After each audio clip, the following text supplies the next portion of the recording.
Annonceurs, entrepreneurs, promoteurs et chefs d'entreprise, choisissez dès à présent votre meilleur partenaire média, Idéal Production. Idéal Production est basé à Cotonou au Bénin. Idéal Production, le partenaire exclusif de Sika TV en Afrique.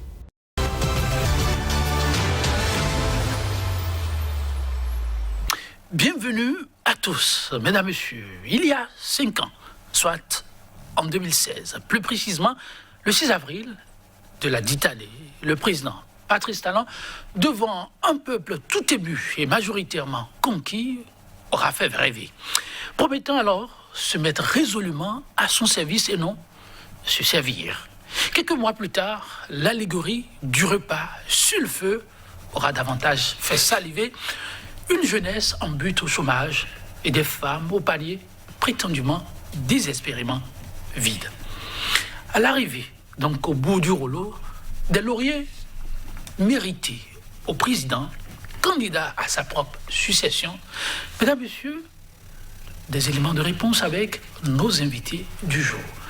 Thème en débat, quinquennat de la gouvernance Talon, le social, un pari gaillé. Tout de suite et maintenant sur ce plateau pour nous accompagner, Habib Isaac Adjaï, qui vous souviennent, un débat précédent, notre invité devrait opiner sur la question.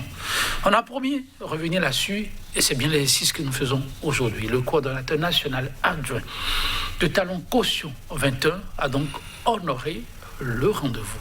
Habib Isaac Adjaï, bonjour à vous. Bonjour Joël, merci pour l'invitation. Non, je vous en prie. C'était une promesse, il faut bien la tenir. Le respect de la parole donnée, on doit pouvoir, il paraît, la restaurer. Merci. Ensemble, la jeunesse a un grand rôle à jouer. En face de vous, il a honoré aussi son engagement. Gildas Agboton, c'est son nom, analyste politique. Il est le secrétaire général de la Fondation Potier de la République. Vont debout pour les devoirs citoyens. En tout cas, l'appel à la citoyenneté, il pense qu'il faut revenir à l'essentiel. Gildas Agboton, bonjour à vous. Bonjour Joël. Et merci d'être à nos côtés. C'est moi. Le social, on en parlait. On avait entamé. Le temps faisant défaut, on a pris langue pour poursuivre l'exercice. Nous y sommes. Je me retourne vers M. Isaac Adjaï, qui avait bien démarré par nous égrener les préoccupations dans ce sens. Le social, si on doit en parler, un mandat déjà échu, que peut-on servir s'il faut regarder dans le rétroviseur? Je vous remercie. Patrice Talon, comme je le disais, a passé 5 années à ne faire que du social, rien que du social. 5 années à faire que du social, rien que du social. Rien que du social dans toutes ces décisions sommet de l'État, dans toutes ces actions sommet de l'État, à faire du social et à impacter directement la vie du social. Je redéfinis ce que c'est que le social. Le social, c'est toute action ou décision prise au sommet de l'État pour impacter directement la vie du citoyen. Nous aurons l'occasion, si vous le voulez bien, de prendre comme ça quelques points des actions ou des décisions allant dans le sens d'impacter le citoyen béninois pour son mieux-être. Oui, des actions pour impacter le quotidien du Béninois. On est là pour ça, on va les égrener ensemble, mais nous avons, ça paraît comme une grande thèse, là, ce que vous venez de dire. Patrice Talon, tout son mandat durant n'a fait que le social, rien que le social. Si vous devez apprécier, M. Gildas Agboton. Non, je vous le dis tout de suite, et les Béninois vont vous le confirmer. Le social a été le parent pauvre de la gouvernance qui est en train d'aller à son terme là. Mais vous savez, moi, c'est avec grande amertume que j'évoque la gouvernance sociale et de Patrice Talon. Et pourquoi? Parce que à la gouvernance sont intimement liés des principes fondateurs. La démocratie, le pouvoir populaire ou encore et la paix. Et vous savez que Patrice Talon, il a décidé de donner un coup de sabot à l'édifice démocratique auquel les Béninois ont consenti 25 ans durant, depuis le nouveau démocratique. Il a fait pour ce qui concerne le pouvoir populaire, par exemple, on peut dire l'Assemblée nationale, le Parlement, qui a été détourné de sa mission et qui n'est plus un veilleur de la justice sociale aujourd'hui. Pour la paix, le président de la République, en sa qualité de président de la République, Patrice Talon, il a bien dit « je vais compromettre la paix ». Il y a donc dès lors, depuis ce temps-là, des actes qui sont posés et dont les gemmes ne font qu'amplifier aujourd'hui tout ce qui est, en tout cas, qui met en mal donc, le vivre ensemble. Donc, des actes, en réalité, d'abord, qui ne permettent pas le métabolisme social qu'il faut. Donc, est dans le pays. Donc, nous sommes dans ce contexte, dans cet environnement où l'environnement institutionnel, social, tel que je viens de le décrire là, qui ne nous permettent pas réellement et si c'est vrai que dans le PAG, il y a parmi les actions sociales, les mesures sociales qui sont contenues, il y en a bien sûr qui sont bonnes. Mais avec cet environnement social, cet environnement institutionnel, couplé à tout ce qui est réforme dont on nous a parlé dans ce contexte de réforme, on ne sent pas l'efficacité de ce qui est réellement fait dans le pays. On va y revenir, les exemples pour illustrer donc à l'antipode des constatations de M. Isaac Adjahi. Vous parlez d'illustration, on peut y aller.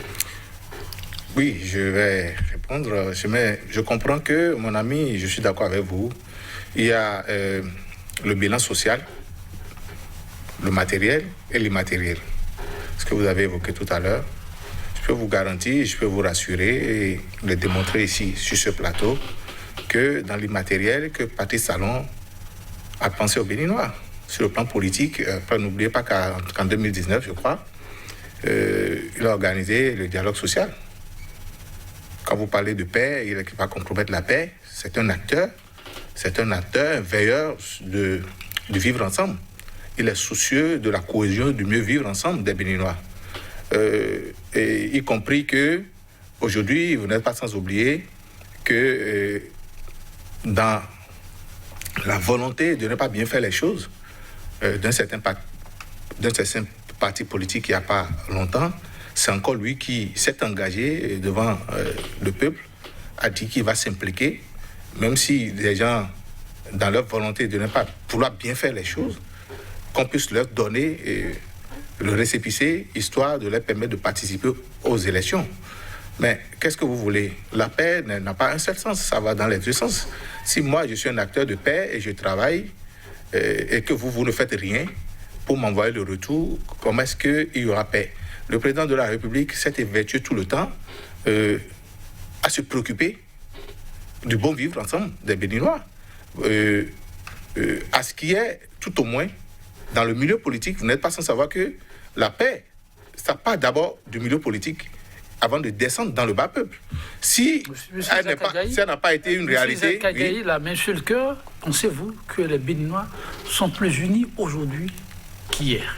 C'est justement ce que je vous dis. Ce sont des acteurs politiques qui, dans leurs intérêts égoïstes, inavoués, avec des questions de règlement de compte d'individu à individu qu'ils ont transportés dans le milieu politique et qui est descendu jusqu'au bas peuple. Je veux dire, au bas peuple, quand je veux parler du bas peuple, au sein de leurs militants. Alors, la question, oui. Je la propose, on reprend le même thème, conclusion. Avec l'exposition que vous venez de faire, peut-on dire que les Béninois sont plus unis aujourd'hui qu'hier?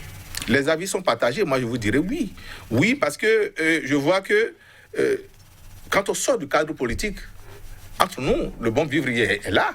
Mais quand le débat politique est instauré tout de suite, vous voyez qu'il y a des divergences. Et c'est de bonne guerre dans tous les pays du monde.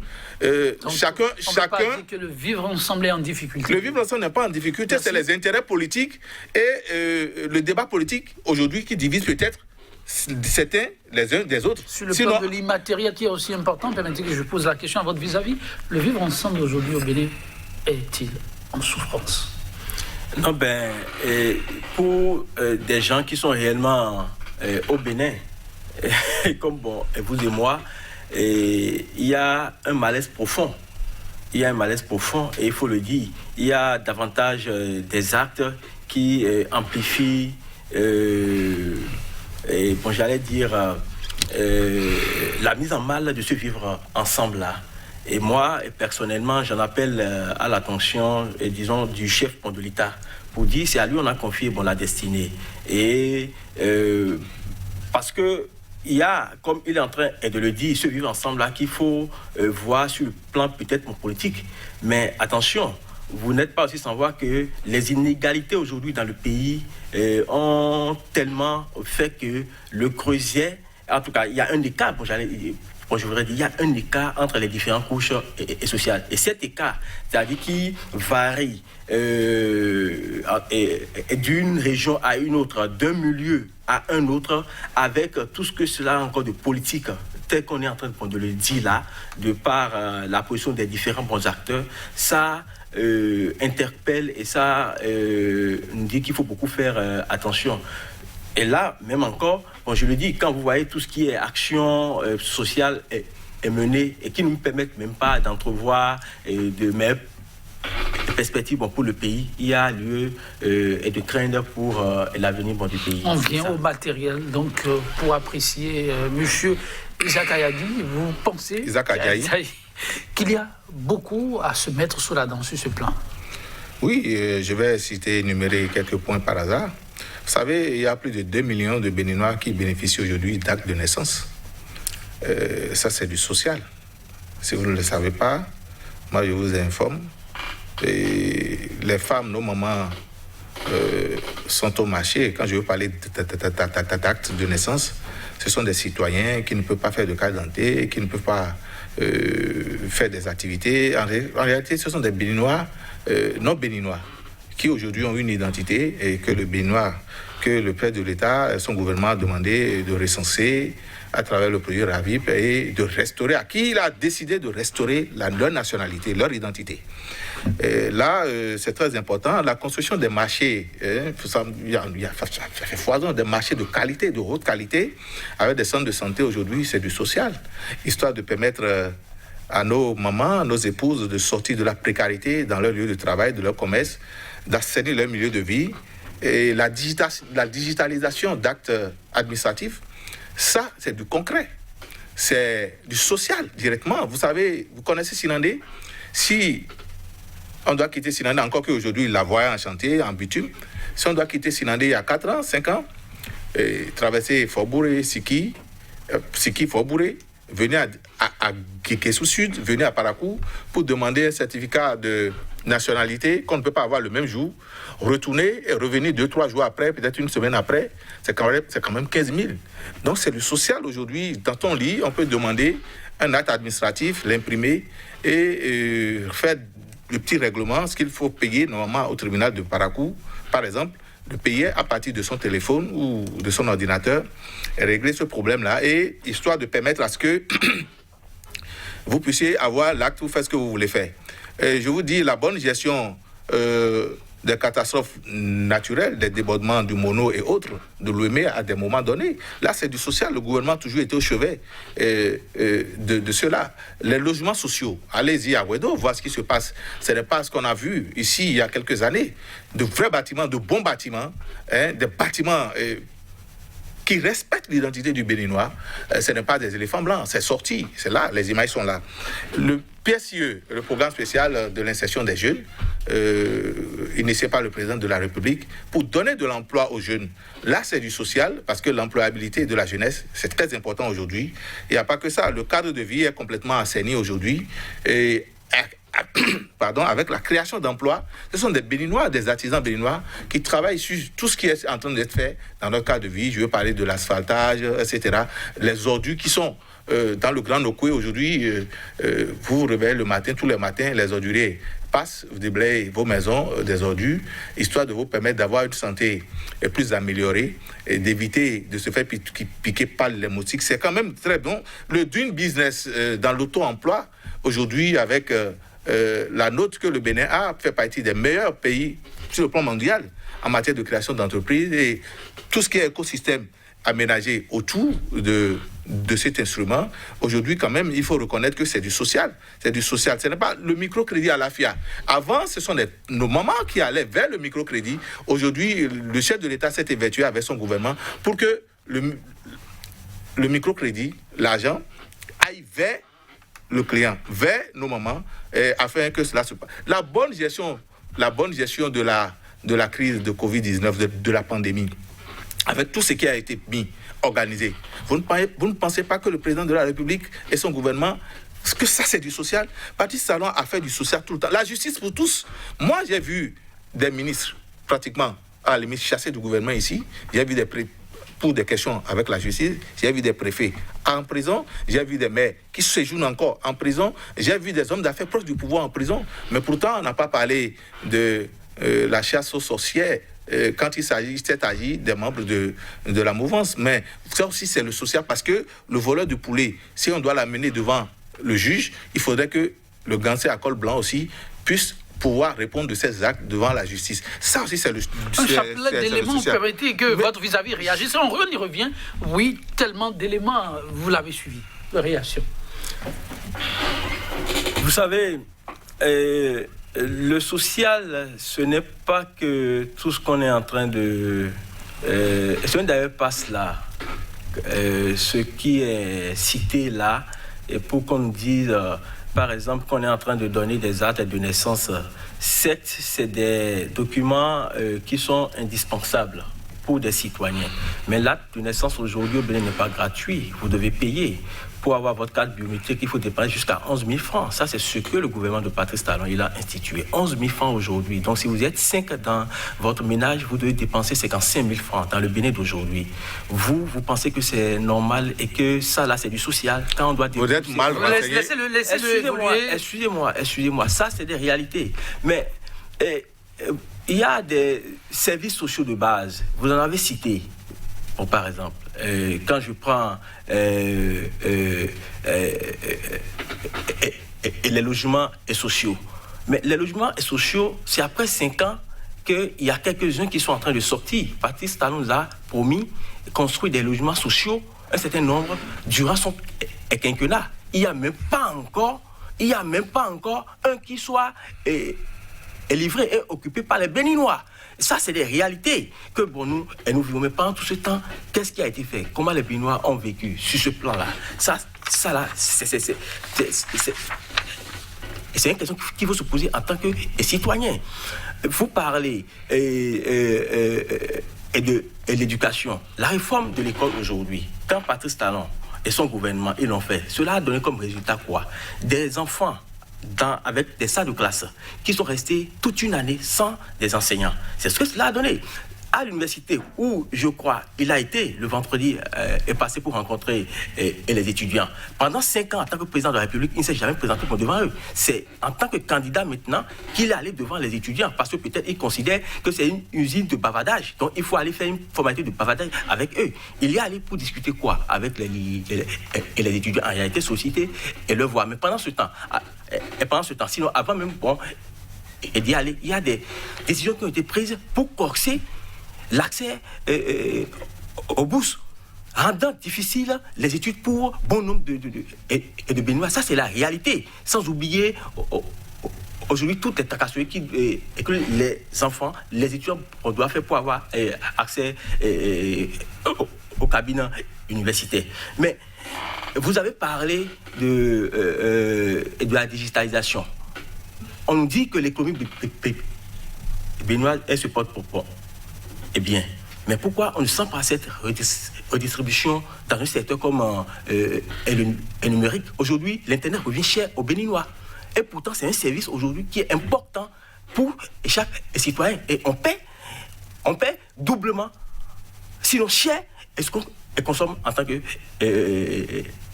Internet? Mais il y a l'eau et l'électricité qui sont surtaxés aujourd'hui. Nous payons plus qu'hier l'eau et l'électricité. Et pourtant, c'est des services qui sont liés aux Béninois, auxquels on a besoin chaque jour et que Dieu fait. Vous avez parlé du PSIE. Patrice Talon, il a promis 500 000 emplois. Le PSIE, c'est 2000. Mais en réalité, ce dont il est capable, ce qu'on est en train de voir, c'est 2000 emplois. Et promis par le PSIE. Ces 2000 emplois-là, je ne sais même pas si c'est réellement pourvu. Il faut qu'il nous donne les preuves. Donc, ce n'est pas quand il ne faut pas juste que quand la mesure est annoncée et en train d'être mise en œuvre, tel que ça se fait là, qu'on dise que c'est lié à du social. Vous savez, quand vous prenez par exemple toujours le domaine de l'emploi et des jeunes, il y a eu dans ce pays un projet qui a été lancé au niveau du Fonds national et de la microfinance qu'ils ont appelé MCM, pour lequel des jeunes qui cherchaient de l'emploi, ils ont dû débourser 50 000 francs, des centaines de jeunes. Ce projet a été noyé sans que ces jeunes-là ne soient remboursés dans ce pays. Mais c'est un scandale et personne n'en parle. Mais après, c'est pour nous dire que nos femmes ont droit à des microcrédits à la FIA. Pour quel montant? Patrice Talon avait annoncé 100 000 francs à donner aux femmes. Elle continue d'avoir 30 ou 50 000 francs.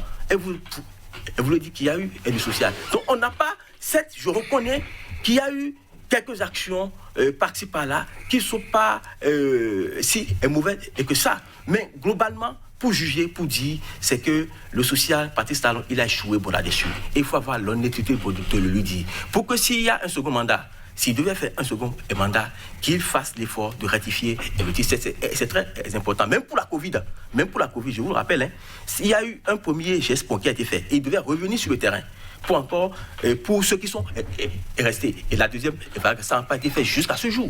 Et pourtant, on nous crée sur tous les toits que c'est le Bénin qui a été le pays qui a géré, qui a su et mieux géré la Covid. La réalité, c'est là aujourd'hui. Je pense que sur le plan et du social, pour vous qui êtes des soutiens de Patrice Talon, vous devez avoir l'audace pour dire la vérité, parce que ça ne va pas dans le pays. Et les Béninois, vous le dites, vous n'êtes pas mieux, ils vous le disent.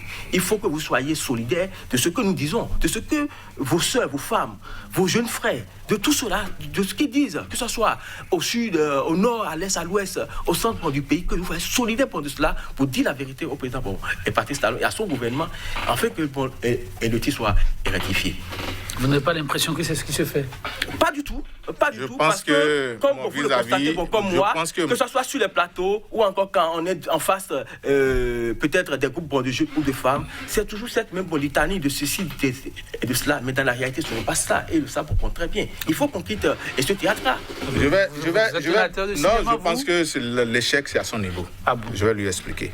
Ce n'est pas au niveau de Patrice Talon ni de son gouvernement. Les actes de naissance ont été bel et bien gratuits. Je vais vous faire une confidence. Moi, je suis d'une certaine année d'un arrondissement de Porto-Novo où un monsieur du nom de Gary Copé, très célèbre que tout le monde connaît, a brûlé en son temps.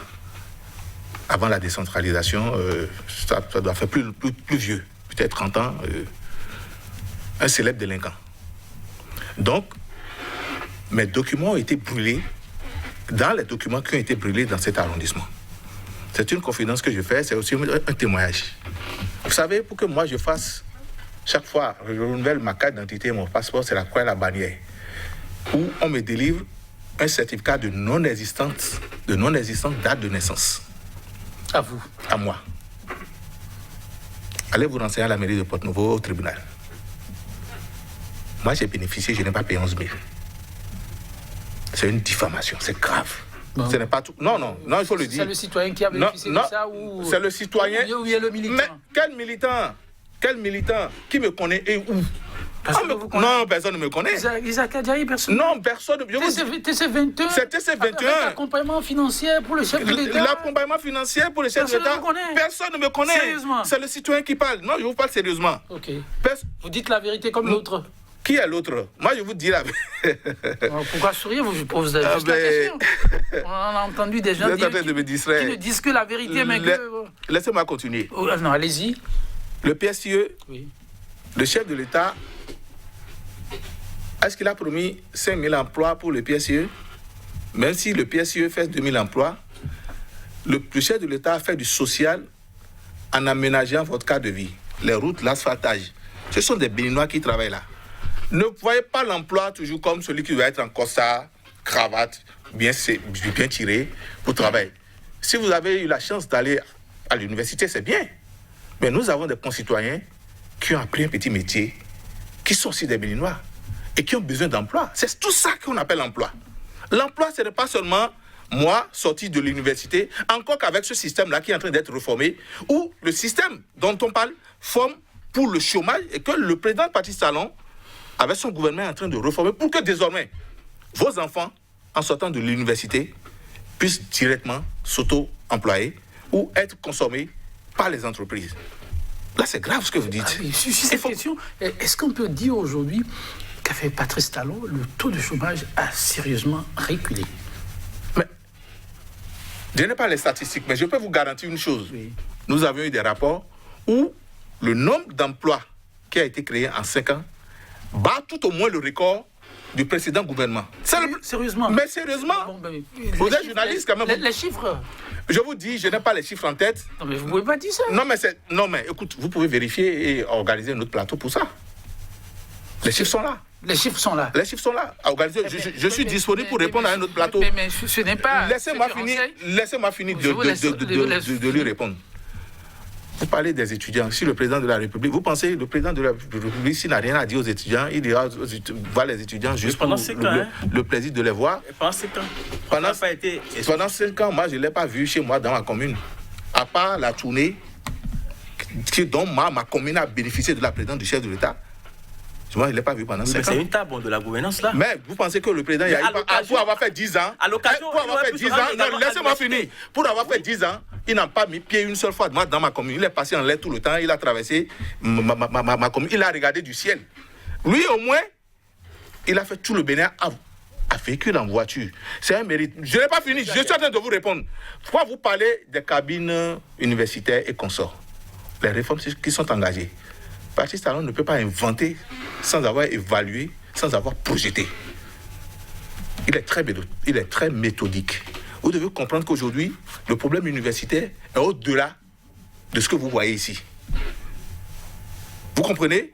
Voyez tout ce qui a été engagé comme réforme. Et tout ce qui a été fait pour améliorer, je ne sais pas si vous continuez les études, mais vous pouvez étudier jusqu'à, je ne sais pas, toute la vie. Tout ce qui a été engagé pour améliorer la condition de vie de nos étudiants. Les bourses, vous les recevez comment avant? Comment vous les recevez aujourd'hui? Peut-être que vous n'en savez pas. Vous parlez de informez-nous. Vous parlez de la non prise en compte de certains boursiers. Vous savez la magouille qui s'organisait entre-temps, en ce moment-là, dans cette histoire, où il y a des étudiants qui ne sont pas méritants et qui se retrouvent dans le système et qui volent pratiquement, c'est le mot, voler, qui volent pratiquement l'argent de l'État et l'État perd des ressources énormes, des milliards tous les ans. Vous parlez des étudiants qui volent l'argent de l'État? Mais je dis, ils ne volent pas directement parce qu'ils ont été intégrés sur la liste des boursiers. Le chef de l'État est venu avec son gouvernement, ils ont fait l'état des lieux et le fichier a été revisité. La bourse, c'est pas pour tout le monde, c'est pour les plus méritants. On a retrouvé que des gens qui ne sont même pas à la moitié de la moyenne figurent sur cette liste-là. Vous pensez on les a envoyés en prison, ils sont où maintenant ceux-là? Mais je ne sais pas, c'est encore que qui diront, dit qu'on a mis les étudiants en prison. Donc on ne les a pas mis en prison, on les a laissés. J'ai entendu le ministre des Finances dire certaines choses. La procédure, je ne sais pas là où la police. Bon, on va les je continue de lui répondre. Nous dire ce qu'il en est. Il faut les inviter. Je continue de lui dire que Patrice Talon a réussi 5 années de social. Ce n'est pas tout. Le projet H, les plus indigents. Vous avez fini de lui répondre? Vous avez fini de lui répondre? Bon, je pense que je ne pourrais pas finir de lui répondre. Il a dit tellement de choses. Donc je peux me permettre un certain nombre de questions. Oui, mais laissez-moi lui dire le projet Arch. Allez-y. L'assurance maladie pour tous, pour les indigents surtout, qui prend en compte du soin, l'hospitalisation, jusqu'à la pharmacie, les médicaments, les plus indigents. C'est un projet très ambitieux qui est mis en exergue aujourd'hui dans 9 communes en cours. Les indigents, vous n'êtes pas un indigent. Laissez-moi rendre témoignage aux indigents. C'est très important aujourd'hui de permettre de dire que Patrice Talon a fait du social pour quelqu'un qui a eu une certaine maladie, qui a été prise en compte et qui, les frais d'hospitalisation, les médicaments, et qui n'a rien payé au sorti de l'hôpital. Vous pensez que celui-là serait d'accord avec ce que vous dites? Ce n'est pas tout. Et pour le cas de l'année passée, là, il a fallu que les réseaux sociaux attirent l'attention. Vous avez parlé de l'école. Les équipes ne se déplacent. Vous avez parlé de l'école, laissez-moi finir. Vous avez parlé de l'école. Mais la vendeuse du pain qui est devant ma maison ne sera pas d'accord avec vous. Parce que nous savons que de par le passé, les enfants allaient au cours 4 mois sur 9, parfois 5 mois sur 9 à la limite, avec le fantasme que vous connaissez. Aujourd'hui, l'élève est sûr, le parent est sûr que son enfant, non seulement ira à l'école, recevra la formation, l'enfant sera mieux formé parce que il y a évaluation aujourd'hui de l'apprenant, de l'enfant. Non pas comme dans le passé où même le mécanicien se retrouve enseignant dans nos écoles. Vous n'êtes pas sans savoir tout ce que le gouvernement fait pour donner un savoir de qualité à nos enfants. Non. Et monsieur Agaï, je n'ai pas fini. Je n'ai pas fini de vous répondre. Monsieur Agaï, je n'ai pas fini de vous répondre. Je n'ai pas fini de vous répondre. Sur la question de santé. Vous n'êtes pas sans savoir que quand le citoyen sort de chez lui, dans le passé, il n'est pas sûr d'avoir le soin parce que le portail de l'hôpital peut être fermé. Et qu'aujourd'hui, nous avons perdu des millions de compatriotes dans les hôpitaux pour le même fantasme. Aujourd'hui, les Béninois ont leurs soins. Le social, c'est aussi le cadre de concertation du dialogue permanent avec les partenaires sociaux. Il ne faut pas l'oublier, il ne faut pas l'occulter. Après, bien sûr, les gens est bâillonné. L'éclairage public. Avant de parler de l'éclairage public, vous permettez, l'arbitrage s'impose. Oui, un certain nombre d'aspects évoqués. Le projet H a dit votre vis-à-vis est revenu sur la question de l'éducation. Vous avez suivi, je vous ai vu un peu réagir. Et puis, la situation des étudiants, telle présentée par votre vis-à-vis. Très rapidement, réaction avant une question de ma part. Et pour le projet H, monsieur Etongui, nous sommes au thème du quinquennat de Patrice Talon. Quinquennat pour lequel il a promis mettre en œuvre le projet H. Mais à la date d'aujourd'hui, moi je ne sais même pas dans quelle commune le projet est mis. C'est dans 9 communes. À quelle étape même? Peut-être que c'est un truc d'expérimentation encore. Donc ça voudrait dire quoi? Ça voudrait dire quoi? Que, à vrai dire, le projet H n'est pas encore mis en œuvre. Ils sont en train de l'expérimenter pour le moment pour le faire. Donc ça voudrait dire que pour le quinquennat qui est en train d'être fait, il n'y a pas encore de résultats à donner, à montrer, à avancer pour le projet H. Donc, on le saurait donc évaluer pour dire que le projet H a apporté un plus au social, au bénéfice. Le projet H a apporté un plus au social.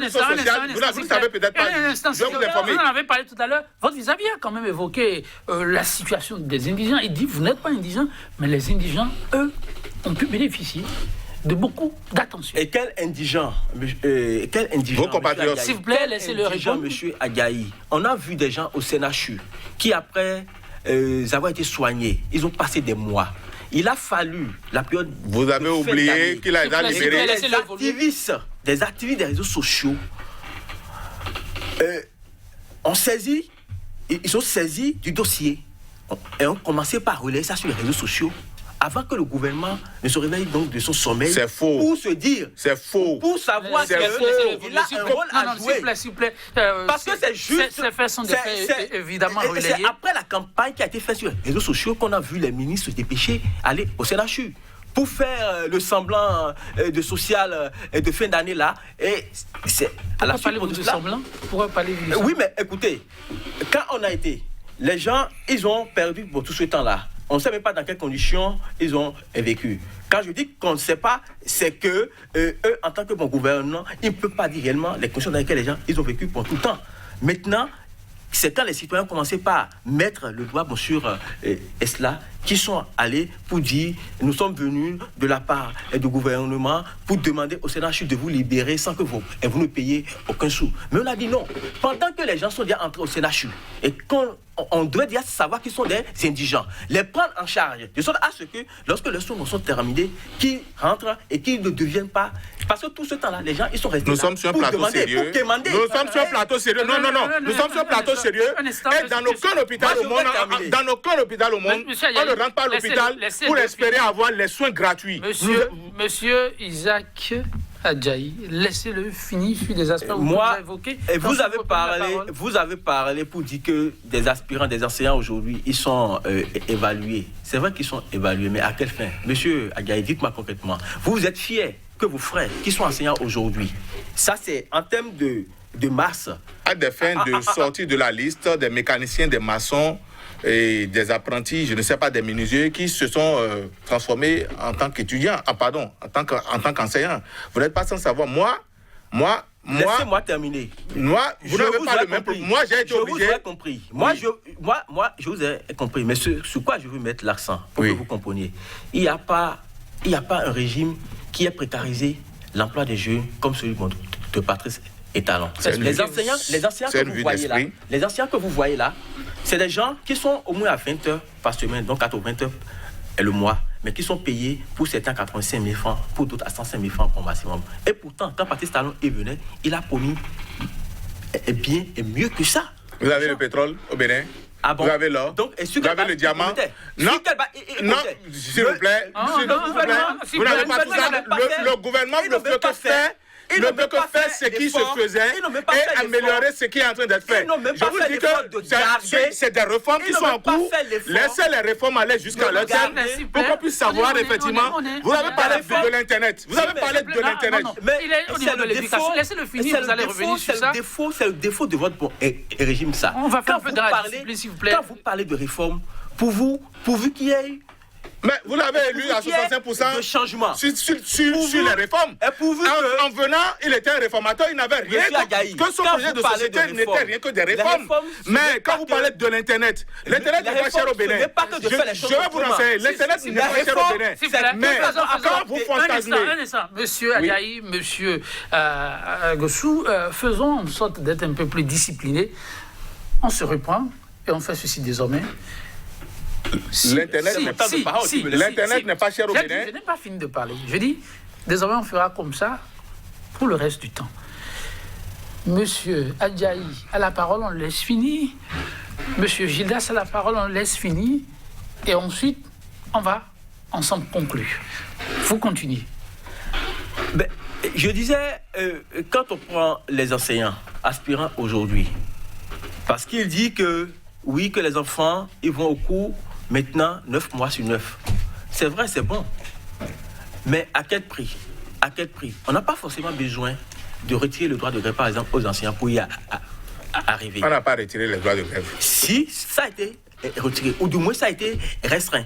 Et on n'en avait pas besoin. Ça a été réaménagé. On n'en avait pas besoin pour de le faire. Et autres là. Et vous savez, quelque part, moi j'en suis convaincu que cela crée pour la démotivation. Mais là, ne même pas est le problème. Quand vous parlez aujourd'hui de l'enseignement, vous pensez que est-ce que vos jeunes frères, est-ce que les aspirants, ils perçoivent là que cela suffit réellement pour qu'ils donnent le meilleur pour eux, même pour un bon rendement? Mais nous sommes dans de l'à peu près. Et comme quelqu'un l'a dit, l'école se meurt aujourd'hui au Bénin. Et ça ne nous interpelle pas. Vous savez, nous, à la Fondation Potier et de la République, quand nous parlons de l'idéalisme et pragmatique, c'est que nous mettons également l'accent sur l'éducation. Parce que nous disons que quand nous, dans nos réflexions et nos actions, en mettant la cité, en mettant l'homme au cœur de tout ce que nous faisons et autres, c'est que nous disons qu'il faut une meilleure formation, qu'il faut une meilleure éducation. Et la meilleure éducation, ça pas d'abord du formateur. Lorsque le formateur ne se retrouve pas dans les bonnes conditions. Et ça, je l'ai dit, le gouvernement n'a même pas fait l'effort de garder, de maintenir ce que les gens percevaient quand il était arrivé. Ça a été déprécié, ça a été dévalué, ça a été ramené à un taux vraiment forfaitaire, de sorte à ce que même les gens ils ne sont pas payés à temps. Et ils sont payés 9 mois et sur 12 pour donner quel résultat. Tout le reste, tout ce que nous sommes en train de voir là, c'est juste des formalités, c'est juste que bon, l'école va fonctionner. Mais ça va nous rattraper et c'est ce que nous regrettons. Et c'est ce que nous sur la question du chômage, qui était un engagement fort du chef de l'État, votre vis-à-vis a dit tout à l'heure, il faut saluer l'effort fait, jamais on n'a pu l'obtenir en me disant. Quel est votre regard? Quand on prend la question de l'emploi et des jeunes, aujourd'hui, et que vous soyez à Port-Nouveau, par Parakou, mais les jeunes ne font que se plaindre. Vous avez des chiffres? Non, et tout comme vous, je n'ai pas les chiffres. Mais je ne fais pas foi non plus aux chiffres avancés. Je ne fais pas foi non plus aux chiffres avancés par et le gouvernement. Parce que je suis quelque part et je me déplace également assez dans le pays. Ça, avec les activités de ma fondation, ça, et je peux vous le confirmer. Et les actions, tout ce que nous faisons, c'est là pour vous et le confirmer. Mais il faut faire un tour, je l'ai dit ici la dernière fois, sur ce que vous appelez chantier et d'affatage, pour décompter réellement. Moi, j'en ai fait pour cet exercice il y a quelque temps à Port-Nouveau. Et je sais que on ne peut pas compter plus de 500 et sur les chantiers à Port-Nouveau. Donc si c'est ça pour vous... Sur combien de chantiers? C'est à foison, hein? Et si 500 fois, je ne sais pas combien de... Je dis que quand je fais... C'est à foison. Et quand je mets tout ce qui est chantier aujourd'hui là, quand je mets tout ce qui est chantier, c'est vrai qu'il y a aussi des emplois qui sont saisonniers. Mais quand je prends une saison comme ça et tout ce qui est chantier à Port-Nouveau, c'est bien de ça que moi, et je parle. C'est bien de ça que moi, je parle. Même nos frères artisans dont vous parlez, c'est pendant le quinquennat de Baptiste Talon et qui sont plus pleins de par le fait qu'il n'y a pas d'emploi. Lorsque les entreprises se ferment dans le pays, lorsque les entreprises se ferment dans le pays, voilà encore quelque chose. Et d'autres. On nous dit que oui, les jeunes peuvent créer de l'emploi. Oui, que par exemple, l'impôt est rabaissé de 400 000 francs à 150 000 francs. Mais pendant ce temps, des mesures qui ont été prises, tout ce qui a été fait, c'est que tout a été mis en œuvre pour faire sortir les petites entreprises de la commande, par exemple, et publique, avec des cautions à donner, avec des documents à fournir dans le dossier pour avoir accès à un marché. Monsieur Adjaye, pendant les 5 ans, combien réellement d'entreprises vous avez vu au Bénin sortir comme ça, que ce soit les Béninois eux-mêmes qui ont mis en place des entreprises? Je ne parle pas de ce que vous allez me citer comme les cabines de Momo, de ceux qui font Mobile Money et autres. Non, je ne parle pas de ça. Je parle réellement des entreprises. Je parle que ce soit pour des Béninois ou pour des étrangers au Bénin qui ont créé et qui emploient. Beaucoup à dire. Il y a que, par exemple, ces chantiers-là, dans 9 communes, et vous pensez que si 9 communes, des jeunes dans 9 communes arrivent à trouver de l'emploi pour quelques-uns encore, donc ça va pour le mieux pour tous les jeunes donc, et dans le pays. Ce n'est pas sérieux. C'est pas vrai. Je vous dirais que l'Internet est très moins cher au Bénin, mais ce qui peut-être pourrait paraître un peu plus cher que le moins cher, c'est quand vous activez votre forfait Internet et que vous perdez votre temps sur les réseaux sociaux. Quand vous allez sur les réseaux sociaux, vous consommez plus. Parce que là-bas, c'est pour se distraire, ce n'est pas pour travailler. Ce n'est pas fini. Le social, c'est les cantines scolaires. C'est les cantines scolaires. Oui. Vous avez sorti quelque chose, on m'interpellera. Vous dites, quand on est sur les réseaux sociaux, c'est pour se distraire, donc ça revient plus cher. Vous êtes sûr que tous ceux qui sont sur les réseaux sociaux, c'est pour se distraire? Je pense que oui, pratiquement la majorité au Bénin, quand on va sur les réseaux sociaux, c'est pour se distraire. Qu'est-ce qu'on va faire sur les réseaux sociaux? Vous êtes sérieux en le disant? On travaille. Non, oui, je suis sérieux. Au Bénin, le Béninois va sur les réseaux sociaux pour se distraire. Donc, pour insulter des gens, pour piéger, pour arnaquer. Majoritairement, les Béninois vont sur les réseaux sociaux pour se distraire. On va se séparer. Je veux dire, le social, c'est la cantine scolaire. Et qui, avec un taux, par exemple, je crois, de 50 et quelques %, 51%, je crois. Isaac Adjaye, je m'en voudrais de vous poser cette question. La loi sur l'embauche, jeune que vous êtes, si vous devez l'apprécier, que diriez-vous? Et en même temps, ça va être pour conclure. Non, vous m'avez. Non, ne vous en faites pas, on aura le temps de revenir. Vous êtes resté dans un jeu de ping-pong qui nous a pris tous à l'usure. Très rapidement, la loi sur l'embauche.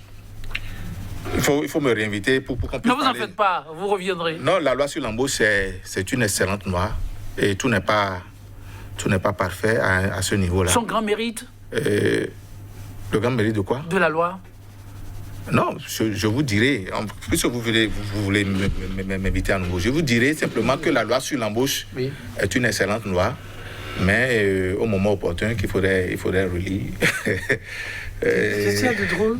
Ce qu'il y a de drôle, c'est le sourire que vous faites. Oui. C'est la tête que vous faites quand je parle. Je ne suis pas content, c'est vrai, que j'ai tellement de choses à dire. Ne vous en faites pas, vous reviendrez. S'il vous plaît, vous reviendrez. Ce jeu de ping-pong, vous l'avez voulu, vous-même exprès. La loi sur l'embauche, oui, vous en dites quoi? Le social aussi, c'est les hôpitaux qui ont été construits, les écoles qui ont été construites. J'ai parlé de la cantine scolaire tout à l'heure, c'est la sécurité. Au niveau du jumelage la police et la gendarmerie. En tout cas. Et ils sont équipés de la formation de nos forces de l'ordre. L'équipement leur est donné constamment. Aujourd'hui, le taux de couverture en termes d'eau, c'est à 71%. On était Monsieur Adjaï reconnaît avec moi là que je vous ai laissé passer votre message. Maintenant, décidément, vous avez un message à passer. La couverture de l'électricité, Permettez. le Bénin ne produisait pas de l'électricité. Aujourd'hui, on produit de l'électricité. Merci, monsieur Isaac Adjaï. Le message est passé, soyez rassurés. Alors, la loi sur l'embauche, vous dites quoi et vous concluez? Et déjà, dans une relation de travail employeur-employé, c'est que l'employé est le maillon est faible. Avec la loi sur l'embauche, là, ils ont fait en sorte que l'employeur a encore eu plus d'armes pour rendre les conditions de vie de l'employé dégradées. Ils l'ont rendu encore plus faible dans cette c'est votre lecture. C'est ça. Et c'est d'ailleurs pour ça que vous avez dit qu'il faut relire. Et je les invite vraiment à le faire. Merci. Parce qu'on ne peut pas sacrifier la jeunesse jusqu'à ce point-là. Merci à vous, monsieur Gilda Sarouto. Merci également à vous, monsieur Isaac Adjaï, chers téléspectateurs. On va s'en arrêter là. On reviendra sur le sujet avec des techniciens en l'état pour mieux appréhender ce qui est réellement. Merci d'avoir été des nôtres. À très bientôt.